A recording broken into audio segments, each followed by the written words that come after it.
माझ्या नवऱ्याने सकाळ सकाळी माझ्या डोक्याचा भजीपाव केला. का केला ते सांगते.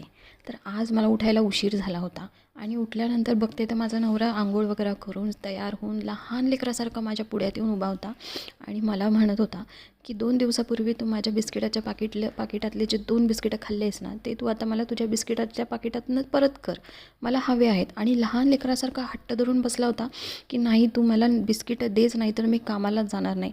भाई, मी म्हटलं तू 2च्या ऐवजी 4 बिस्किट घे, आपण कामाला जा. कारण माझा नवरा घरी बसलेला मला बघवतच नाही. तो घरी बसला की आमची भांडणं ही नक्कीच आहे, 100% आमची भांडणं होतात. तर 2 काय, मी त्याला 4 बिस्किट दिले आणि कामाला पाठवून दिला. आणि तो कामाला गेल्याच्या नंतर आनंदाने मी मस्तपैकी चहा आणि शेजारच्या काकूंनी दिलेल्या कोथिंबीर वड्यांचा आस्वाद घेतला.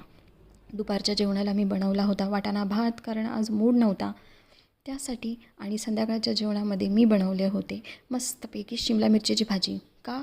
कारण बदला घेण्यासाठी, ही नवऱ्याला आवडत नाही ना, पण मला आवडते, ह्यासाठी मी माझ्या आवडीची भाजी बनवली होती. आणि सोबतच बनवली होती गरमागरम चपाती. तर तुम्ही पण या जेवायला. आणि मला सांगा, तुमच्यासोबत पण असं होतं का? तुमचा नवरा असं तुमच्याशी वागतं का? कोण असं वागतं भाई आपल्या बायकोसोबत? कोण म्हणेल ह्याला की हा माझ्यापेक्षा 3 वर्षांनी मोठा आहे म्हणून? सिरियसली यार, मला काही कळतच नाही. दिवसभराच्या इमोशनल ट्रॉमाला इग्नोर करून मी माझ्या जेवणावर फोकस केला आणि मस्तपैकी माझ्या आवडीचं जेवण करून घेतलं. संध्याकाळी नवरा आल्यावर गरमागरम जेवलो. आणि नंतर हा बघा, मला दिवसभराचा इमोशनल ट्रॉमा देऊन दात काढत पिक्चर बघत बसला होता.